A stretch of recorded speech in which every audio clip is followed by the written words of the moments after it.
임재어록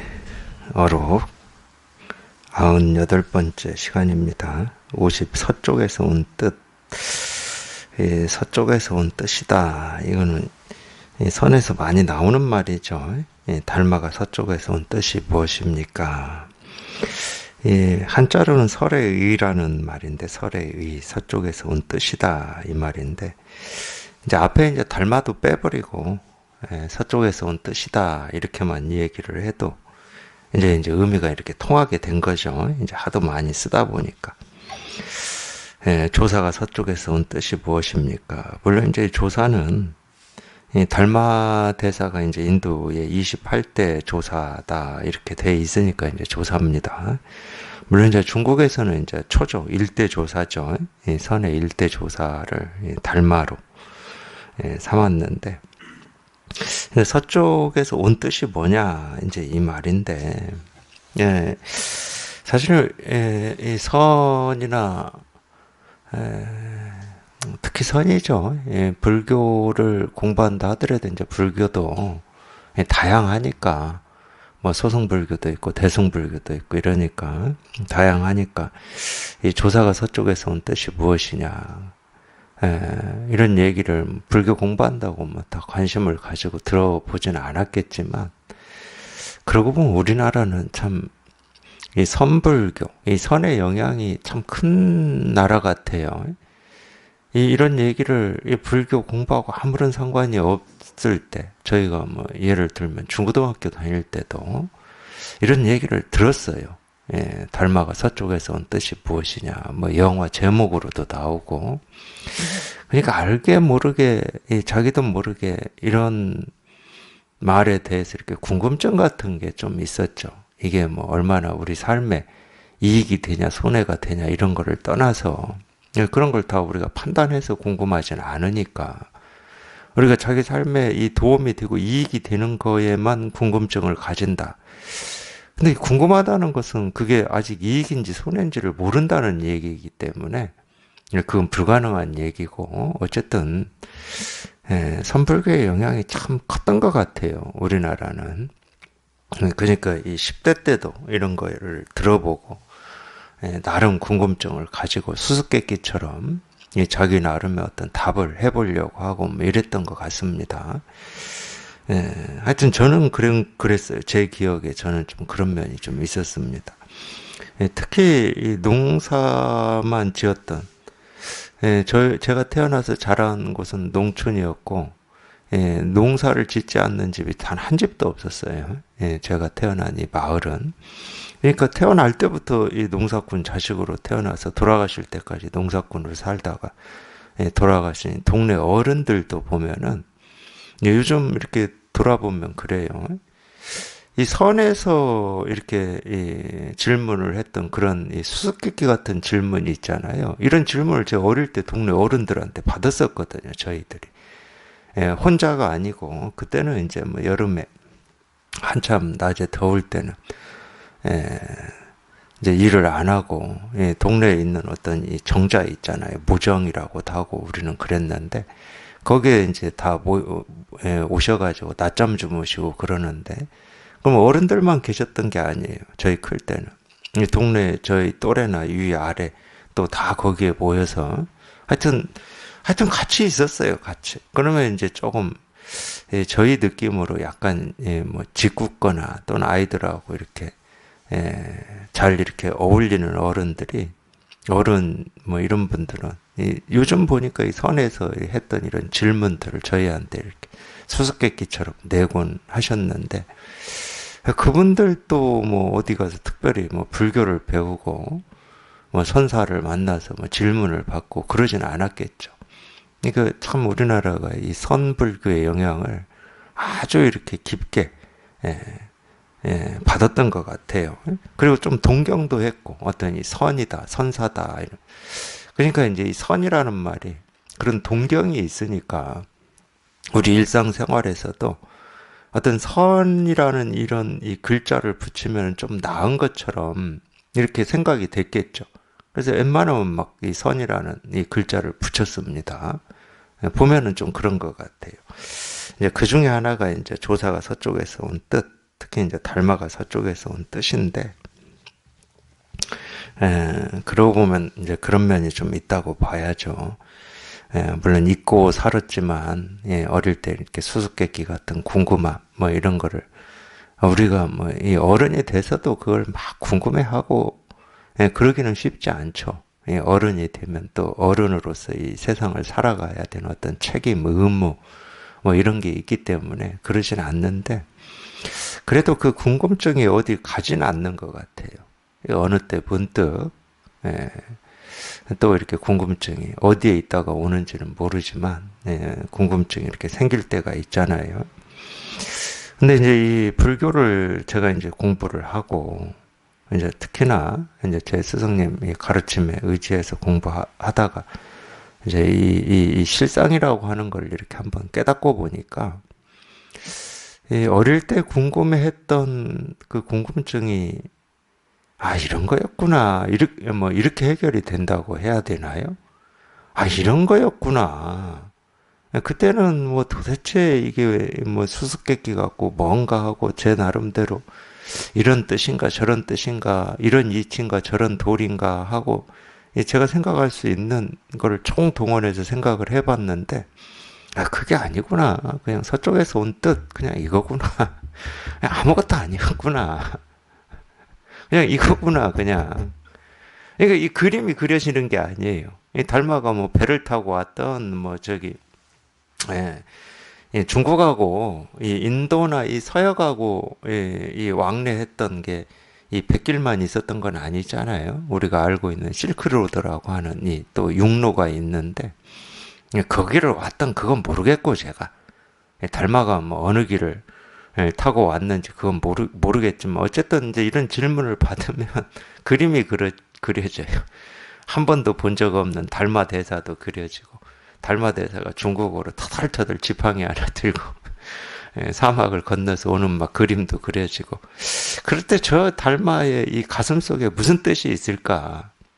불법에 뭔 뜻을 전해주려고 저 먼 이 중국까지 달마만 그랬습니까? 사실은 달마가 오기 전에도 이 인도 스님들 중에 경전을 들고 이렇게 중국에 오신 스님들이 꽤 많이 있습니다. 물론 이제 중국의 스님들 중에서도 인도는 그 당시에 이제 뭐 그 당시죠, 그 당시에 이 불교의 선진국이었으니까 불교의 선진국이었잖아요.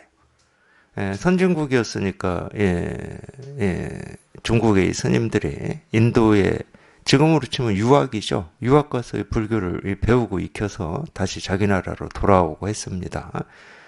대표적인 분이 현장이죠, 현장. 그 현장 스님은 이 반야경 600권을 들고 와서 3년간 이 번역을 했잖아요. 물론 이제 현장만 있는 게 아니에요. 우리나라에도 이 통일신라의 해초라고 하는 이분도 인도까지 갔다 왔잖아요. 하여튼 그런 면이 있죠. 이 문명이나 문화나 뭐 교육이나 뭐 경제나 선진국을 통해서 배우는 거죠. 예를 들어서 이 돌도끼나 돌칼 쓰고 있었는데 어떤 청동이나 이 철을 가지고 칼이나 도끼를 만들었다. 그럼 배우는 거지. 그게 자연스러운 겁니다. 원숭이들도 그런다고 하잖아요.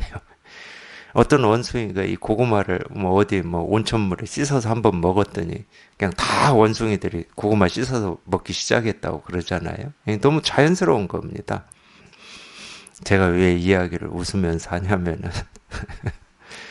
물론 충분히 그럴 수도 있고 우리나라 이 불교의 어떤 이 교육 인프라나 시스템이 그렇게 깊지 않을 수도 있는데 어느 땐가 그랬어요. 어느 땐가 어느 분이 저한테 그러더라고요. 어느 스님, 제가 모 스님입니다. 이름까지는 얘기 안 할게요. 뭐 미국 가서 불교를 공부해가지고 박사 받은 분이라 훌륭하다고 그러더라고. 그래서 제가 아니 이게 뭐야? 뭐 미국 가서 예를 들어서 뭐 경제학을 공부했다든가 뭐 이러면은 우리가 우리보다 어쨌든 상대적으로 위에 있다고 여기는 부분이 있을 거잖아요. 80년대에 이 어떤 이 대중음악 그러면은 뭐 당연히 뭐 미국이나 뭐 이런 쪽이었기 때문에 그쪽에 이 가수들이나 그룹들이 우리나라 와서 공연하면은 막 우리 가서 보고 그랬잖아요. 그건 뭐 당연한 거지. 근데 불교를 미국 가서 공부했다고 훌륭한 스님이다 그러면 어찌해야 됩니까, 이거? 모르겠어요. 저는 이 미국 불교의 수준을 모르기 때문에 제가 뭐 평가할 건 아니라고 보는데, 그래도 불교 그러면은 지금에서 뭐 제 생각일 수도 있어요. 제 생각일 수도 있는데, 그냥 제 생각이지만 제가 솔직히 말씀드리면은 불교는 그래도 우리나라가 뛰어납니다. 제가 보기에. 중국도 당연히 불교 국가였고, 불교의 어떤 이 전통이라든지, 이런 게 이렇게 많이 쌓여 있는, 이 역사라든지 많이 쌓여 있었지만, 어쨌든 이제 이 공산국가가 되면서, 불교가 많이 쇠퇴했죠. 아직도 뭐 절 뭐 이런 건 있긴 있다고는 그래요. 제가 뭐 가보지는 않았지만. 그래도 많이 쇠퇴했고, 그나마 이 불교의 어떤 전통이나 역사가 이렇게 살아있는 이 남방불교 빼고요. 거기는 이제 지금도 불교 국가인 뭐 미얀마라든지 이런 게 있으니까 빼고 보면은 이 아시아 쪽에서는 그래도 우리나라가 이 불교가 이렇게 좀 살아 숨쉬고 있는 거 아닙니까? 근데 뭐 이 어떤 이 교육 시스템이라든지 뭐 인프라라든지 이런 게 뭐 어떤 건지는 제가 모르겠지만 예. 예를 들어서 철학이다 이러면은 뭐 미국에서 공부를 했다 그럼 뭐 조금 머리를 끄덕일 수도 있겠지만 미국 가서 불교를 어떻게 공부하는지 저는 모르겠어요.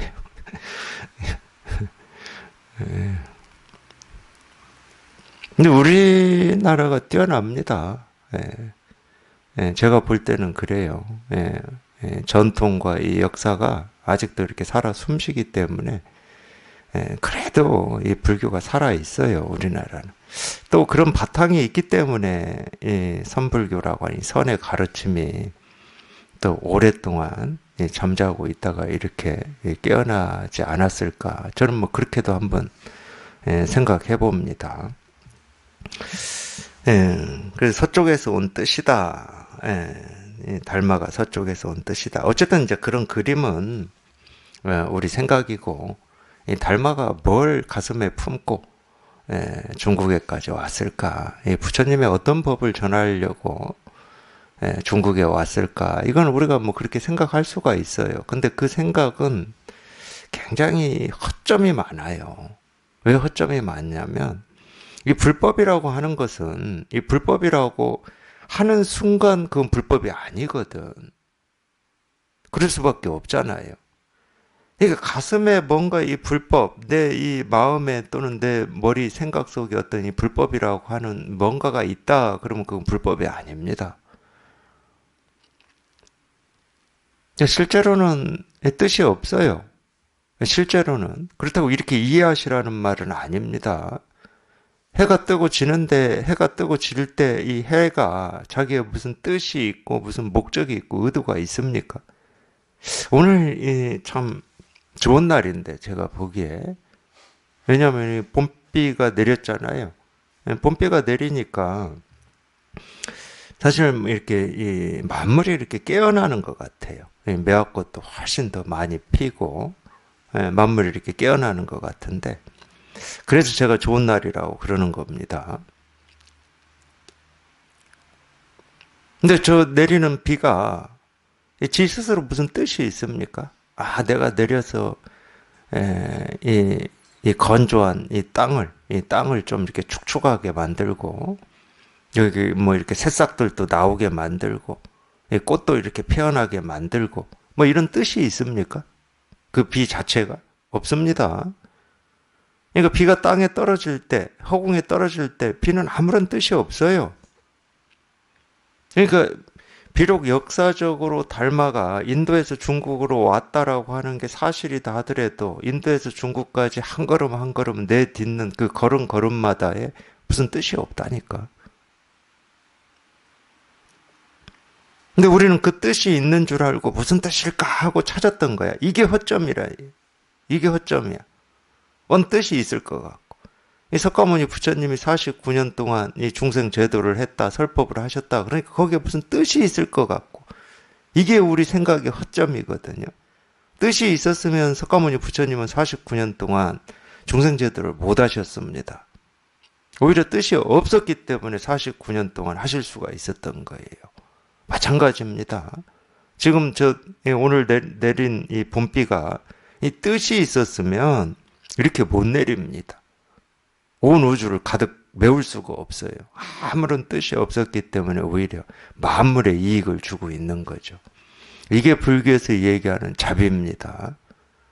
내 뜻을 가지고 이익을 주고 도움을 주는 거는 한계가 있어요. 내 힘이라고 하는 게 미칠 수 있는 영역이 정해져 있잖아요. 그러니까 세간에서는 자꾸 자기 힘을 키우려고 그러는 거예요. 더 많은 영향력을 행사하려고. 그게 선이든 불이든 이익이든 손해든 내 욕심이든 다른 사람의 어떤 이익을 위해서든. 그러니까 세간에는 자꾸 집단을 이룰 수밖에 없습니다. 그럴 수밖에 없잖아요. 이 힘이 미치는 게 다르거든. 근데 우리가 이 부처님의 가피라는 말 불교에서 쓰죠. 위신력이라고 씁니다. 위신력. 위신력은 쉽게 얘기하면 위세의 위세, 힘.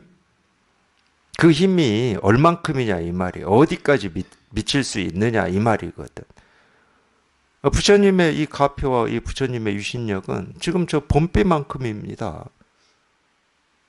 만물에 그냥 이익을 주어버린다니까. 근데 이익을 주는데 자기는 이익을 주고자 하는 의도나 뜻이 없어요. 그게 부처님의 가피고 부처님의 위신력이고 불교에서 얘기하는 자비예요, 자비. 그거를 이제 또 뭐 말로 해보면 함 없이 한다 이런 말이거든. 함 없이 한다. 그런 말이 있죠. 불교의 이 교리로 경전에 보면 이제 그런 말들이 나오는데. 예, 그런 뜻과 의도, 그런 뜻과 의도가 없고 함이 없을 때 비로소 온 우주에 이 힘이 미치는 겁니다. 그래서 이 세상의 어떤 힘보다도 이 부처님의 힘, 이 유신력과 비교할 힘은 없다는 거예요. 그게 뭐 대통령이든 국회의원이든 뭐 미국의 대통령이든 그거 뭐 비교 자체가 안 되는 겁니다. 아무리 미국의 대통령이다 할지라도 그 힘이 미치는 범위가 있어요. 우리가 날이면 날마다 뜨고 지는 저 태양 있잖아요. 태양. 우리가 해라고 그러는데 지구상에 있는 만물이 저 태양이 에너지원입니다. 에너지원. 저 태양이 없으면 지구상의 만물은 다 생명이 사라져요. 어마어마한 힘을 미치고 있지만 이 부처님의 유신력은 저 태양의 힘보다 훨씬 능가하는 힘이거든. 온 우주를 미쳐버리니까. 저 태양은 겨우 뭐 태양계에 자기 힘을 미쳐요. 그 태양계도 어마어마한 넓이고 공간이지만 비교할 수조차도 없다는 거예요. 이런 얘기를 하니까 물론 뭐 이제 또 자기 나름대로 오해하실 수도 있고 법이라고 하는 게 대단한 거구나 뭐 이렇게 오해하실 수도 있고 또 생각으로 이러실 수도 있지만은 이건 생각의 문제가 아니고 자기 스스로가 이 실상에 이렇게 통해서 이 자기가 그렇게 공감이 되고 체화가 되고 체험이 돼야 돼요. 그래야 금강경에 나오는 이 삼천대천 세계를 칠보로 가득 채운다 하더라도 이 금강경의 한 구절에는 미치지도 못한다 이런 말들이 이게 공감이 되는 겁니다. 그냥 머릿속에서 그럴 것이다 해가지고는 안 돼요, 이게. 그 정도 가지고는 이 세간의 어떤 일에 흔들려 버립니다. 당연히 흔들리죠. 이 법이 이 머리끝에서 발끝까지 그냥 다른 말을 할 게 없어. 그냥 법이 그냥 내 몸을 돌고 있는 피야, 피고 살. 그렇게 되어 보면 아무것도 아닌데 사실 아무것도 아니에요. 이걸 이렇게 체험하신 분들이 그런 말씀을 가장 많이 하거든요. 체험하기 전에는 뭐 대단한 거고 위대한 거고 막 불가사의한 거고 신비한 거고 막 아무나 이렇게 할 수 없는 뭐 이런 거다 이렇게 생각을 하시다가 자기가 정작 딱 통해 보니까 이거 아무것도 아니네. 그냥 이거네. 그냥 이거네. 그냥 눈앞에 늘 눈앞에 이렇게 분명하다는 말도 빼버리고 그냥 눈앞에 있어 늘 발밑에 있고 한 번도 뭐 없어진 적도 없고 뭐 더 커진 적도 없고 줄어든 적도 없고 더 좋은 것도 아니고 나쁜 것도 아니고 그냥 눈앞에 그냥 늘 있는 거예요, 있는 거. 그러니까 아무것도 아니다 이 말씀을 많이 하시거든요. 그게 잘못됐다는 건 아닙니다. 그건 왜 그러냐면 자기가 이 실상을 체험하기 전까지 자기도 모르게 이 법에 대해서 깨달음에 대해서 부처님의 이 위신력에 대해서 이 상을 높여놓은 거예요. 어떤 대단한 걸 거라고. 그럼 뭐가 깨졌냐? 대단하게 높여놨던 그 상이 깨져버린 거예요. 다른 게 깨진 게 아닙니다. 뭐 깨달음이라고 하는 어떤 이 평범한 게 내 가슴에 들어온 게 아니야. 그 상이 깨져버린 거야. 그러니까 그런 상을 가지고 있다가 상이 사라진 체험이니까 비교가 되는 거지. 내가 이렇게 높이 상을 가지고 있을 때하고 지금 상이 없을 때하고 비교가 되는 거예요. 그러니까 아무것도 아니지. 그런 게 아니야. 그렇게 높이 뭐 대단하게 하는 뭐 그런 게 아니야, 이게. 자기가 직접 체험을 하고 보니까. 근데 그거는 아직, 그거를 살짝, 우리가 실상, 이 자성이라고 하는 걸 살짝 본 정도예요. 원래는 그걸 봐야 이제 이때부터 공부가 시작이 되는 겁니다. 법의 문에 들어와야 법의 길을 걸을 수가 있는 거잖아요. 우리는 언제 세간의 문에 들어왔는지는 모르지만 평생 세간의 길만 걸어왔어. 그러니까 이제 법의 문에 들어와야 법의 길을 걸을 수가 있죠. 그게 우리가 이제 체험이라고 하고 견성이라고 하는 겁니다. 그래서 아무것도 아닌 이 느낌이 당연히 있죠. 있어요. 근데 더 공부를 하셔가지고 이 아무것도 아닌 이게 정말 세상 어떤 것보다 우주 어떤 것보다도 더 귀하고 소중하고 이 보석 같다라고 하는 것을 스스로 실감을 하셔야 돼. 그게 이제 공부죠. 그게 공부입니다. 그래서 그게 머리끝에서 발끝까지 딱 체화가 돼야 이제 비로소 그때 이제 우리가 이 불태전의 지위다 이런 얘기를 하는 거예요. 세상 어떤 거하고도 바꿀 마음도 없고 바꾸겠다는 생각도 없고 누가 바꾸자고 해도 거들떠도 안 봐요. 세상 어떤 거하고도. 그러니까 이 예수님이나 이 부처님이 마지막에 이 마귀나 사탄의 항복을 받을 때 공통적인 게 있어요. 세상의 모든 권력과 부를 너한테 주겠다는 거예요. 대단한 거 아닙니까? 이 세간의 입장에서는 그런 일을 역사적으로 이룬 사람이 단 한 명도 없습니다. 물론 이 큰 제국을 이룬 사람들은 있어요. 뭐 알렉산더 대왕이라든지 몽고의 징기스칸이라든지 이 어마어마한 대국, 지금의 미국이라든지 어마어마한 대국을 이룬 사람은 있지만 이 지구상의 모든 권력과 부를 다 가진 사람은 역사적으로 한 명도 나온 적이 없습니다. 그 뭐 거의 불가능하다는 이야기지. 물론 가능한지 불가능한지 저는 몰라요. 근데 그거를 다 주겠다. 이게 가장 큰 유혹 아닙니까? 세간에서는. 물론 이제 그것보다 더 큰 유혹이 영원히 죽지 않는 몸을 주겠다. 이거일 수도 있을지 몰라요. 우리가 몸에 집착이 워낙 심하니까. 근데 영원히 죽지는 않는데 평생 가난하고 평생 불만족스럽고 평생 하인 노릇이나 하고 자유가 없으면 이거는 이제 지옥이잖아. 그러니까 이렇게 생각하면 세상의 모든 이 부와 권력을 다 받는 게 더 나은 것 같기도 하고 또 저렇게 생각하면 죽지 않는 영원한 몸을 갖는 게 더 나은 것 같기도 하고 어쨌든 이 세상에서 이룰 수 있는 이 끝판왕을 준다 하더라도 털끝만큼도 동요가 없는 거죠. 비교가 안 돼, 비교가. 비교하고자 하는 생각도 안 들어. 저울질이 안 된다니까, 저울질이.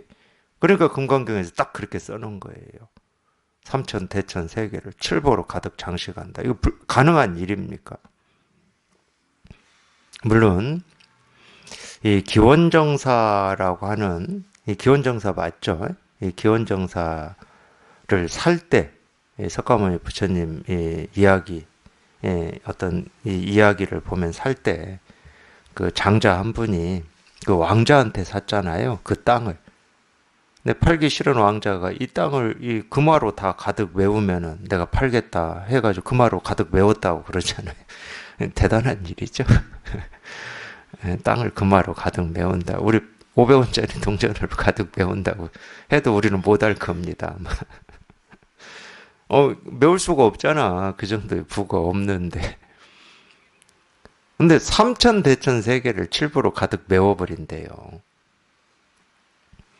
그거는 뭐 말할 것도 없죠.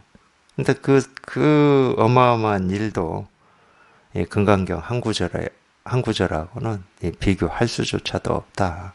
이 말이니까.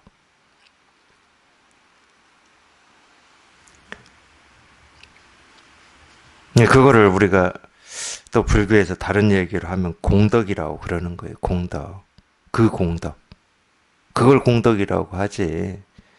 내 힘으로 또는 사람을 힘을 합쳐서 이룰 수 있는 조그마한 것을 공덕이라고 하지 않습니다. 그러니까 불교는 통이 커요. 제가 지금까지 이렇게 공부를 해보면 통이 커. 그 양나라를 창건한 이 무제, 이 무황제죠. 달마를 만났던 이 무황제. 역사적으로 중국 황제들 중에서 역사적으로 보면은 이 불교에 대한 이 신심이나 불교에 대한 기여를 그분만큼 많이 한 분도 드문데 정말 드뭅니다. 양나라를 건국하고 전국적으로 절을 짓고 젊은 사람들을 출가를 시키고 경전을 번역해서 보급하고 자기 스스로도 황제이면서 1년 중에 뭐 2달인가는 스님들하고 똑같이 머리 깎고 절에 들어가서 살기도 하고 뭐 이런 황제인데 쉽지 않죠. 그러기 쉽지 않습니다.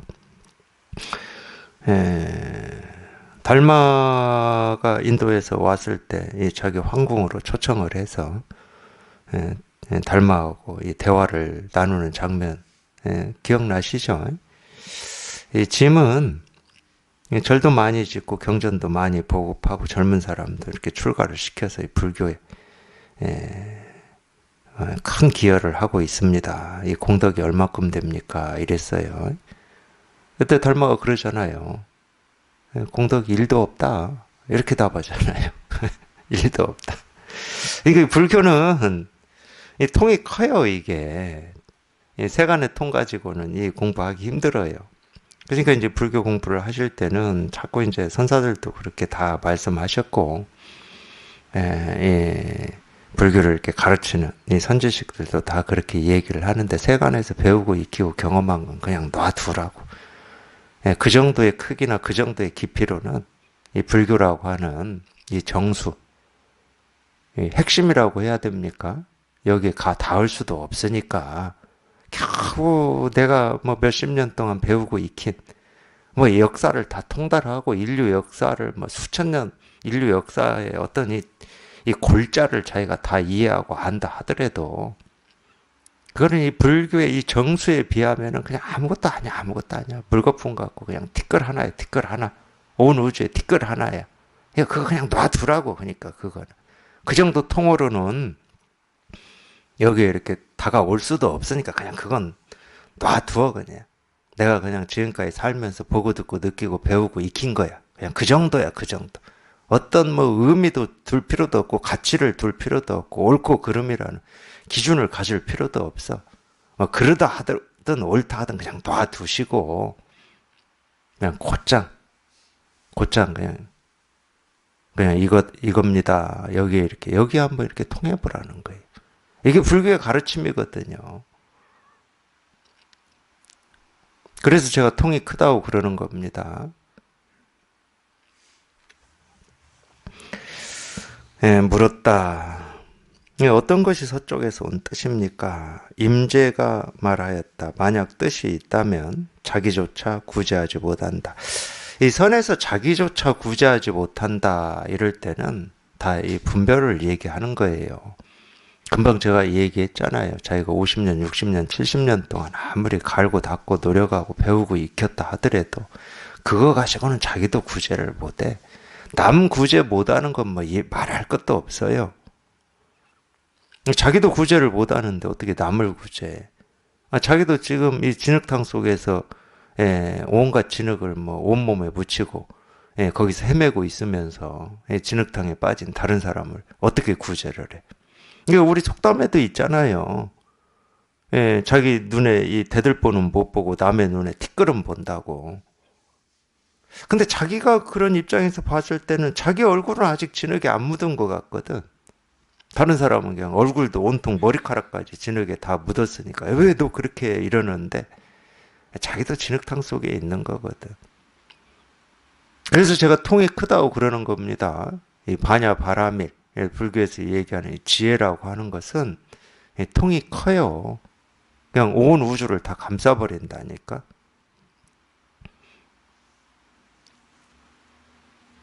그래서 그런 뜻이 있으면 자기조차 구제를 못해. 아무리 좋은 철학, 인문학을 무장을 했다 하더라도 자기 구제를 못하는 거예요. 남 구제는 얘기할 것도 없어. 그래서 우리가 이 종교를, 불교에서는 이제 그런 개념이 없는데, 물론 이제 뭐 같은 말이에요. 이 구원이라고 하는 말을 씁니다. 종교에서. 이 구원이라는 말이나 이 불교에서 쓰는 해탈 열반이라는 말이나 똑같은 말이에요. 오로지 이 구원 해탈 열반은 우리 이 본성에 통해야 되는 거예요. 이거 말고는 없어요.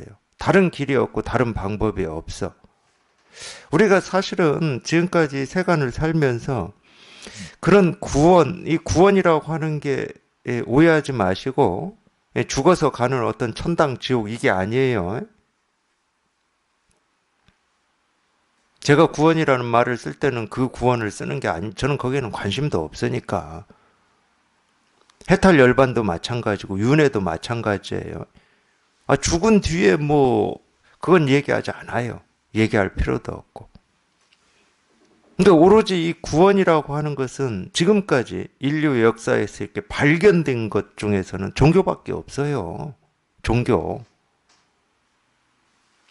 근데 우리가 세간을 살면서 그거는 구원을 얻으려고, 구원을 만족이라고 해도 됩니다.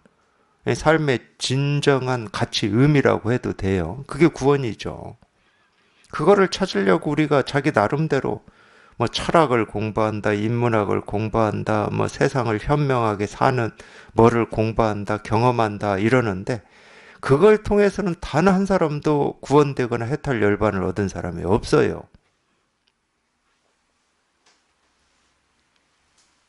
오로지 이 석가모니 부처님처럼 이 실상에 통하는 것 말고는 구원이 없습니다. 해탈 열반이 없어요. 유일한 길입니다.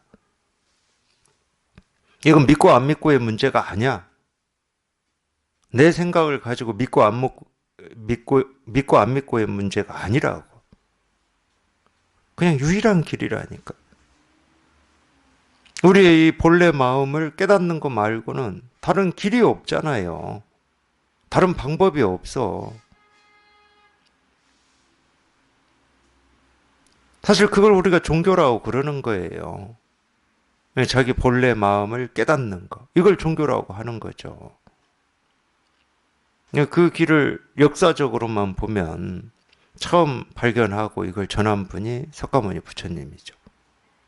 그 전에도 깨달은 분이 없었다고 할 수는 없지만 어쨌든 역사적으로 보면은 그렇습니다. 근데 참 희한한 거예요. 여기 이렇게 통해보면 뭐가 희한하냐. 통하기 전에는 삶의 의미가 뭐고 어떻게 살아야 되고 인간은 왜 태어나서 죽고 죽은 뒤에 어떻게 되고 온갖 이 의심들, 의문들이 있는데 물론 이제 자기 나름대로 그 의문이나 의심에 대해서 배우고 익힌 걸로 자기 나름의 답을 내기도 한 의문들도 있죠. 이런 거다 저런 거다. 근데 딱 통하고 보면 뜻이 없어요. 뜻이. 불교에 이 불가사의라는 말이 있어요. 불가사의. 물론 이제 가짜를 빼고 불사의라고 해도 됩니다. 사는 생각사자고 의는 뜻이 있자인데, 그건 무슨 말이에요? 불사불의라는 말이에요. 생각할 수도 없고 뜻도 아니고. 뜻이라고 하는 것은 우리가 시계다, 이렇게 이 시계라는 이런 말 또는 시계라는 글자가 있으면 그 시계라는 말과 글자가 가리키는 이 사물을 뜻이라고 그래요. 뜻이 없으면 우리가 생각을 할 수가 없죠. 뜻이 없는데 어떻게 생각을 합니까?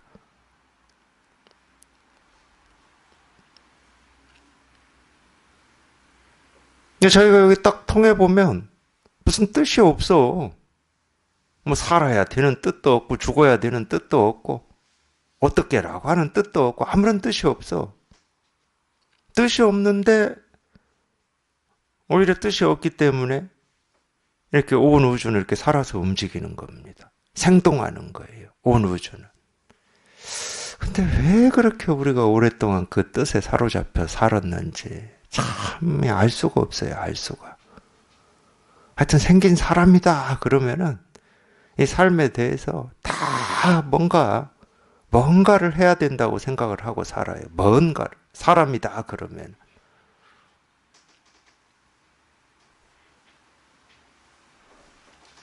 근데 뭔가를 안 하고 사는 게 있습니까? 제자리에서 움직이지 않고 있는 이 바위나 흐르는 물이나 바람이나 나무나 풀이나 꽃이나 사람이나 뭔가를 안 하고 사는 게 있어요. 다 뭔가를 하고 있거든. 근데 지금 하고 있는 이 일에 대해서는 만족이 안 되는 거야, 우리는. 똑같은 말이야. 지금 이 눈앞에 보이는 이 꽃은 자기가 이렇게 피어 있는 게 자기 스스로 만족이 안 되는 거야.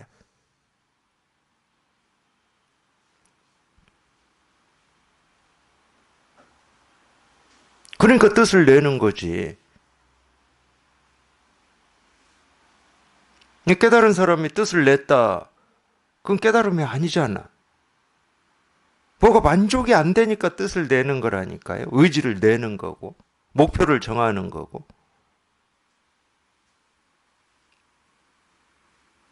이 만족이라고 하는 건 지금 다 주어져 있는 건데, 조금 더 부족함 없이 다 주어져 있고, 다 이루어져 있는 겁니다.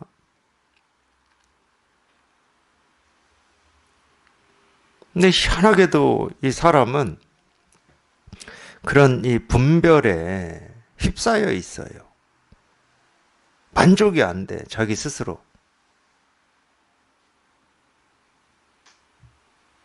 흐르는 물이 자기 스스로 만족하지 못한다, 이런 말 들어본 적 없잖아요, 우리. 내리는 봄비가 자기 스스로를 만족하지 못한다, 이런 말 들어본 적이 없습니다. 근데 사람은 그래요, 사람은. 하여튼,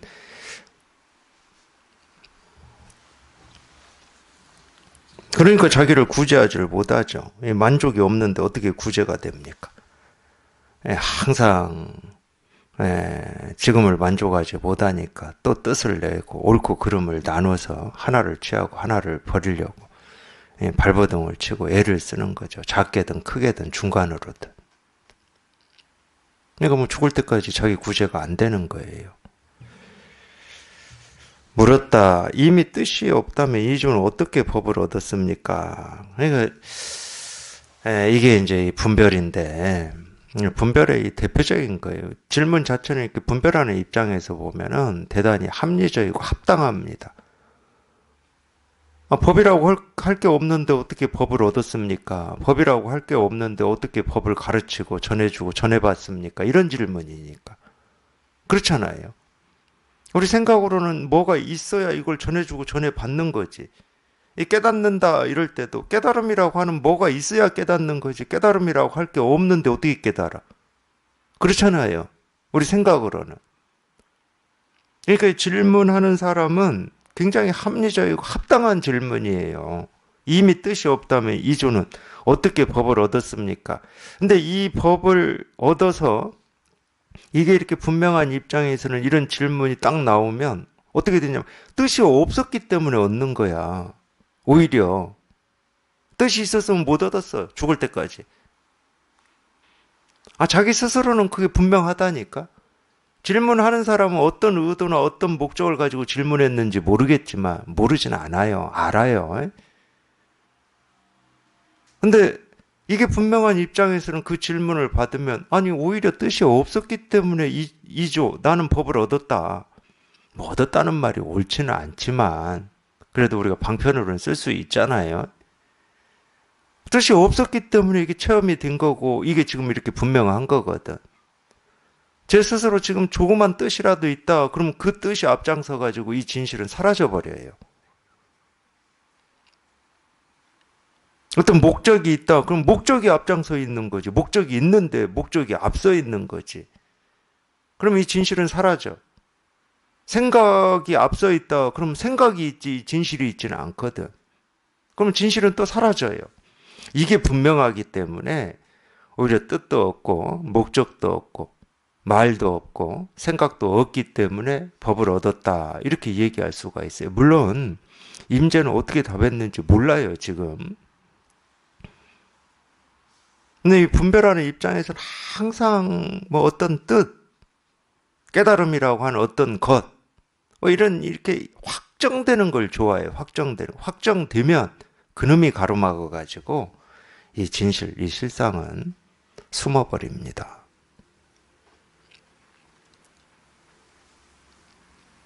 깨달을 때는 그냥 말 없이 생각 없이 곧장 뜻이니 의미니 뭐 이런 생각 하실 필요도 없고 불법이니 뭐 부처님이니 이런 생각도 하실 필요도 없고 깨달을 때는 그냥 곧장 깨달으면 돼요. 곧장 깨달으면 돼. 그냥 이 일이 그냥 이거야. 여기에서 그냥 곧장 깨달으면 되는 거예요. 뜻이 어떻게 사라지냐 또는 분별이 어떻게 끊어지냐 이런 생각 하실 필요도 없어. 어떻게 끊어지는지 알아서 끊고 이을 수 있는 그런 물건이 아니야.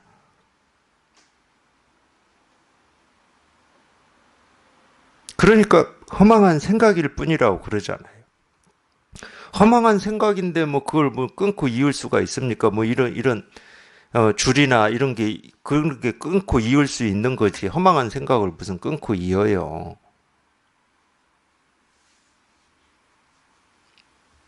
그런 쓸데없는 생각 하실 필요도 없고 그냥 통할 때는 그냥 곧장 통하면 되는 거예요. 그냥 이겁니다. 그냥 이겁니다. 그냥 여기 이렇게 곧장 통하면 되는 거예요. 어떻게도 없고 왜도 없어요. 그냥 통하면 되는 거예요. 그냥 이 일입니다. 그냥 이거야 이거. 그냥 이거야. 그냥 이거 하나거든요. 그냥 이 일이거든. 제가 매번 말씀드리지만 제가 이겁니다 이럴 때는 뭘 숨기고 손가락 하나 보여드리는 게 아닙니다. 그러잖아요. 법은 숨기고 이 손가락 보여드리는 게 아니라고. 그냥 이거니까 이거라고 그러는 거예요.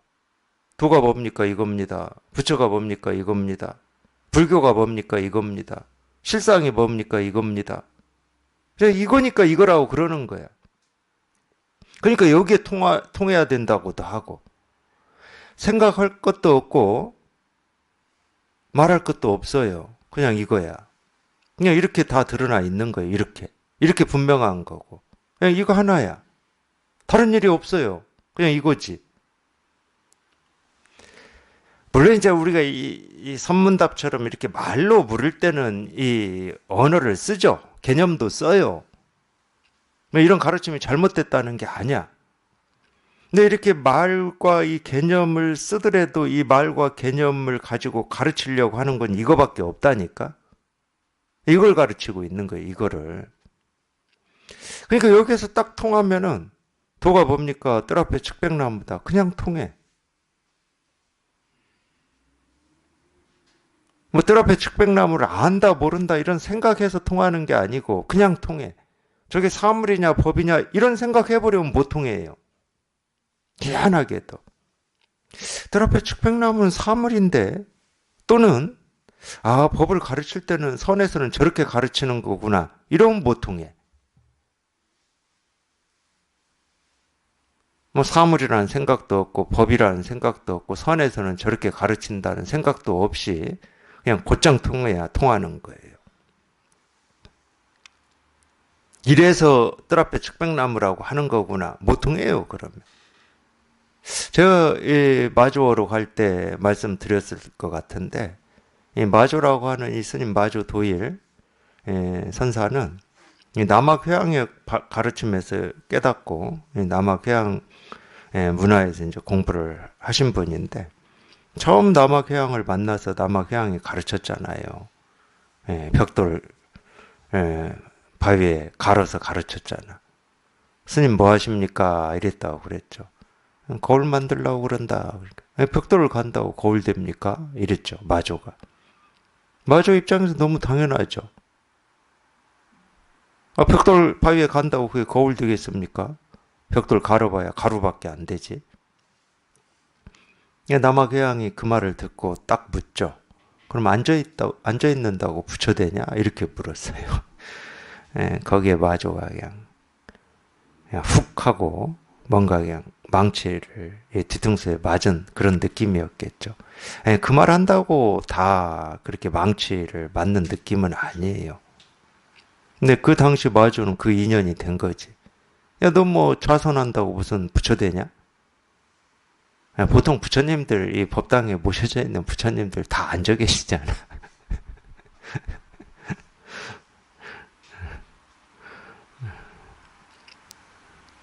그냥 마조가 한 대 딱 맞은 느낌이었어. 그럼 어찌해야 됩니까? 이러니까 그때 말을 하죠. 남학회양이.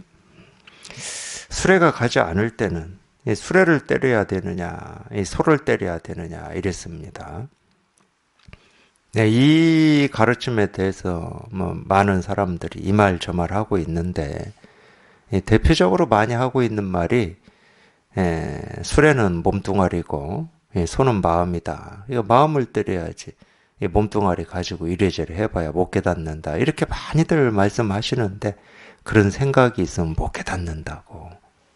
마조가 그 말 듣고 그 생각하고 있었으면 이 천하의 마조도 못 깨달았어요. 마조는 그 말 들을 때 몸이니 마음이니 뭐 수레니 손이 이런 생각이 없었다고. 자기도 모르게. 이치에는 맞아요. 이치에는. 손은 마음을 상징했고, 선에서 보통 손은 마음을 상징해서 또 쓰거든. 소. 당나귀는 우리 분별망상을 상징해서 쓰고, 선에서. 그러니까 그런 이치적으로는 맞다니까. 소가 움직여야 이 수레가 움직이는 거니까. 소는 마음이고 수레는 우리 몸뚱아리다. 이치적으로는 맞아요. 근데 그런 이치를 내가 가지고 있으면 어떻게 깨달아? 못 깨닫지.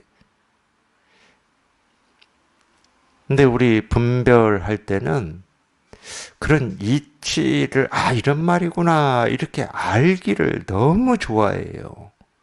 그리고 그렇게 알아지면 막 희열이 생긴다니까. 희열이 막 기뻐. 그래서 제가 이 모르는 걸 아는 이 기쁨이, 저는 안 해봐가지고 모르는데, 이 마약해서 이 얻는 기쁨보다 더 셀 거라고 제가 감히 그런 얘기를 했었잖아요. 뭐 그런지 아닌지는 모릅니다. 저 비교를 뭐 할 수가 있어야 말이지. 근데 우리가 아는 희열, 기쁨, 이거 보통이 아니에요. 어마어마한 겁니다. 어마어마한 거. 근데 어쨌든 그런 말을 듣고 손은 마음이고 수레는 몸이다. 이런 생각, 이런 알미 먼저 나오면 못 깨닫습니다. 뭐 마음이니 몸이니 그런 건 잊으시고, 불교에서 마음이라고 그럴 때는 마음이라고 하는 어떤 게 있어서 마음이라고 하지는 않아요.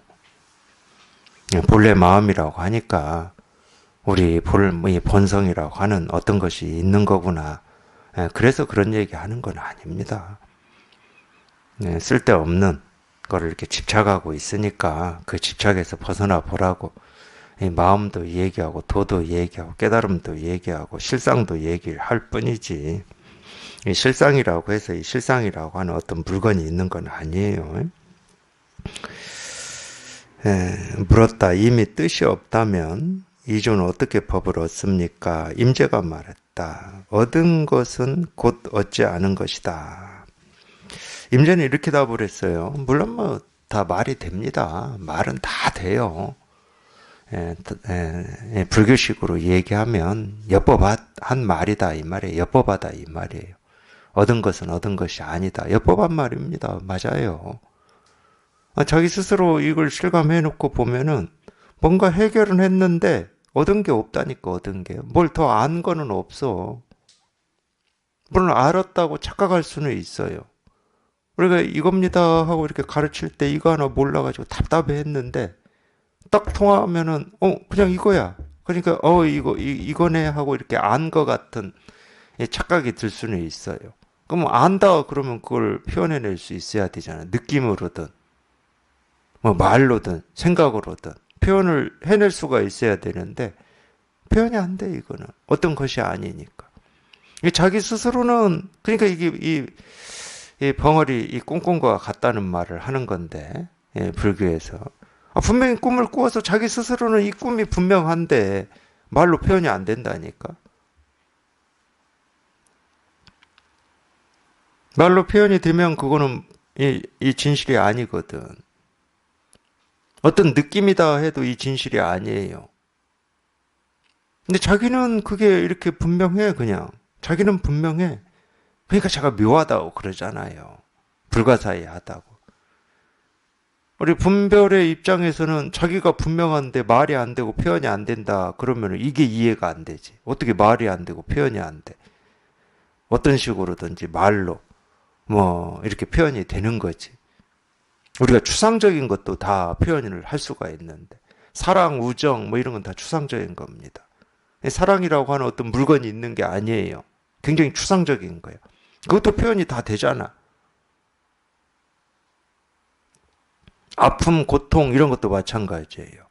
아픔, 고통이 뭐 어떤 물건입니까? 우리가 이렇게 잡아봐가지고 차지 않고 하는 걸 느낄 수 있는 물건이 아니잖아. 근데 그거 다 표현이 됩니다. 오로지 표현할 수 없고 말할 수 없는 건 이거밖에 없어요. 이거 분명히 우리 분별에서는 이제 벗어났어. 어떤 이 나를 가두고 있는 어떤 이 감옥이라든지 어떤 이 틀에서는 내가 이렇게 벗어났는데 그렇다고 뭔 알아진 뭐가 있는 건 아니야. 그렇다고 뭐 모른다 할 수도 없어. 이렇게 분명하니까. 늘 분명하니까.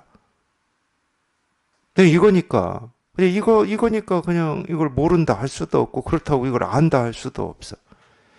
그래서 이 얻은 게 아니다 그러거든요. 또 얻은 게 아니다는 말을 달리 표현할 때는 본래 있는 일이야. 본래 있는 일. 그 전까지는 없다가 비로소 내가 체험하고 난 뒤에 생긴 거다. 그러면 얻은 건데 본래 있는 일이었다니까. 날 때부터 있는 일이었어. 내가 나기 전부터 있는 일이야. 그러니까 이건 얻은 게 아니지. 그래서 어떤 이 얻은 거라기보다도 뭐라고 해야 됩니까? 확인한다.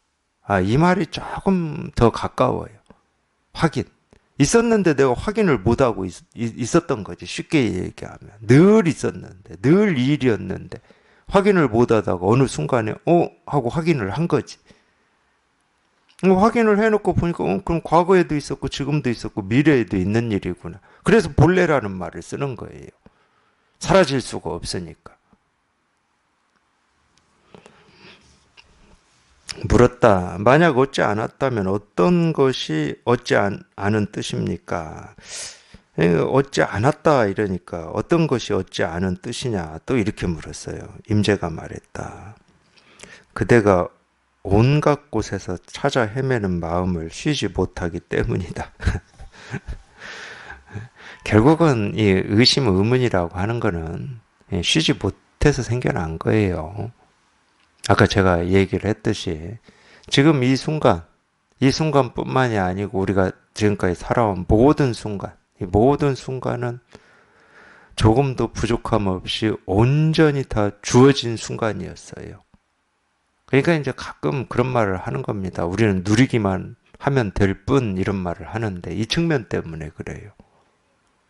온전히 다 주어진 순간이었어요. 근데 자기는 이 온전히 주어진 이 순간을 온전함으로 느끼지를 못하고 실감이 안 되니까 부족을 느끼고 불만족을 느끼는 겁니다. 그러면 찾게 되죠. 만족과 이 온전함을 자꾸 찾게 돼요.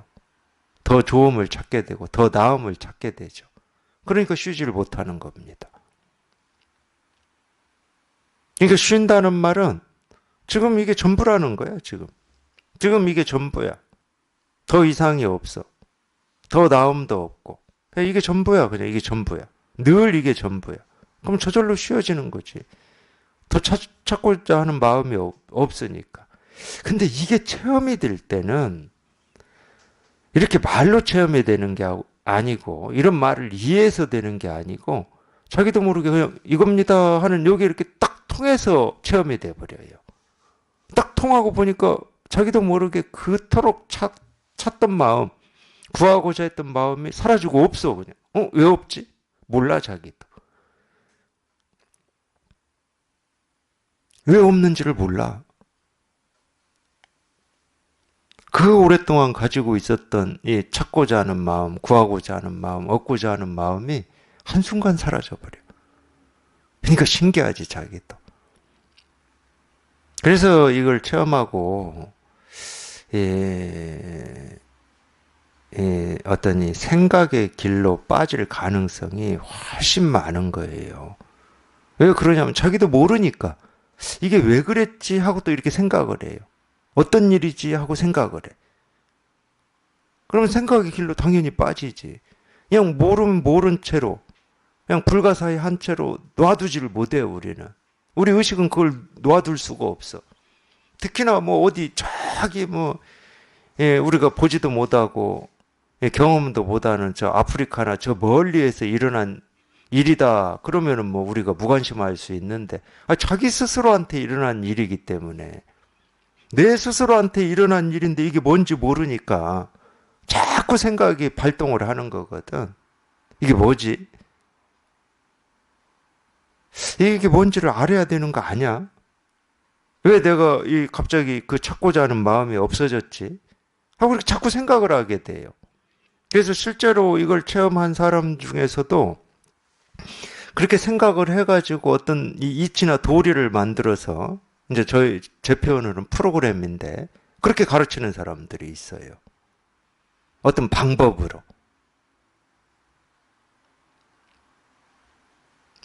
근데 이렇게 들어보면 그럴듯해. 그런 거 같기는 해. 들어보면. 근데 아닙니다. 이거는 그냥 모르는 채로 두는 거예요. 그리고 결국 여기에 체화되는 건 뭐냐? 모르는 채로 둔 이게 그냥 편한 거고 자연스러운 거야. 어떤 방법이 있는 게 아니야. 결국 알고자 하는 건 다 생각이고 우리 의식인데. 그래서 제가 위험하다고 그러는 거예요. 공부하시다가 충분히 이거 체험하실 수 있거든. 이 견성이라고 하는 이걸 체험할 수 있어요. 근데 하여튼 열에 9번 체험을 한다 하더라도 또 생각의 길로 빠질 가능성이 훨씬 많아요. 제가 볼 때는. 궁금하잖아. 저라고 안 궁금했겠습니까? 그렇게 찾고 구하고 얻으려고 산속에까지 들어가서 그 발버둥을 쳤는데, 설법 듣다가 무슨 일인지는 모르겠지만 그냥 이렇게 뚝 끊어졌단 말이야. 그러고 나서 들어보니까 그냥 이거야. 그냥 이거야. 그렇게 못 알아들었는데 그냥 이거야. 그러면은 생각이 안 들겠습니까? 나한테 어떤 일이 일어난 거지? 내가 왜 저걸 알아듣고 있는 거지? 못 알아들었었는데. 이런 생각이 안 들겠냐고.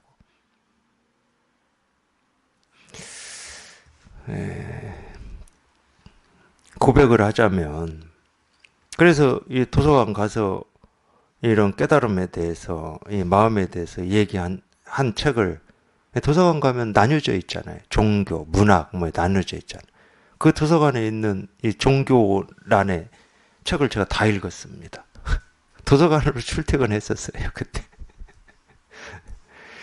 근데 그 책을 읽으면서 재미가 있으니까, 뭐 막 의도나 막 노력을 해서 막 읽어야 되는 어려움이 있었던 게 아니고, 재미가 있으니까 그냥 딱 펼쳐서 보면은 그냥 계속 읽어져요. 제가 신약을 한 번 펼쳐서 끝까지 읽었듯이. 그러면서 막 놀랬어요, 제가. 어떻게 이걸 이렇게 이 언어로, 이 개념으로 이렇게 잘 설명할 수 있을까? 정말로 훌륭한 분들이구나. 이렇게 놀랬다니까, 내가. 기가 막히게 설명을 해놨어. 우리 분별에 대해서도, 이 깨달음에 대해서도, 도에 대해서도, 와, 막 이 감탄을 하면서 읽었어요. 예, 근데 이제 저한테 다행이다 그러면은, 그래도 이제 제가 제 스승님을 운명적으로 만났잖아요. 운명적으로. 딱 한 구절, 예, 제가 보고, 만난 건데, 제가 제 스승님 가르침을 소홀히 하지 않았다는 거예요. 하여튼 뭐, 알아듣든 못 알아듣든, 끊임없이 이제 제 스승님 이 설법을 이렇게, 들었죠. 그 당시에도 뭐, 당연히 재밌으니까 들었죠. 그러니까 그 당시에는 제 스승님의 이 가르침하고 이 책에서 얘기한 이 사람들의 이런 얘기가 다른지를 저는 몰랐어요. 제가 이렇게 이렇게 볼 눈이 없었던 거예요. 그러니까 이 참 대단하더라고, 이분들이. 물론 이제 뭐 제 스승님 가르침도 대단하게 느껴지지만, 근데 결국은 어떻게 됐냐?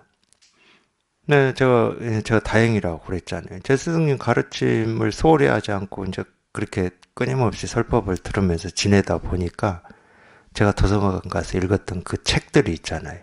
그 다 쓰레기통에 버렸습니다. 제 머릿속에서. 아, 이 차이구나. 내가 여기에 또 속고 있었구나. 이거 제가 체험한 뒤의 일이에요. 다 쓰레기야, 쓰레기. 뭔가를 이렇게 알라고 그래, 알라고 우리는.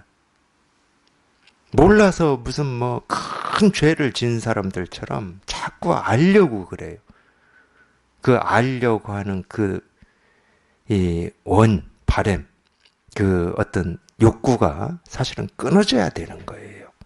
오죽했으면 불교에서 소지장의 세타를 얘기하겠습니까? 소지장. 소지라는 말은 아르말이라는 말이에요. 아는 바. 알려고 하지 마시고 통할 때도 그냥 아무 없이 생각 없이 뜻 없이 말 없이 통하시고 통하고 난 뒤에도 이거 알려고 하지 마세요. 절대 이건 알려고 해서 알아주는 것이 아닙니다. 그냥 이거면 되는 거야. 그냥 이거면 일이면 되는 거고 다른 게 필요치 않아요. 아, 불법이면 되잖아요. 아, 불법이면 되지 더 이상 뭐가 필요해. 그냥 일이면 되는 거예요. 일이면 딱 일이기만 하면 돼. 그냥 이거이기만 하면 돼. 딱 이거이기만 하면 돼요.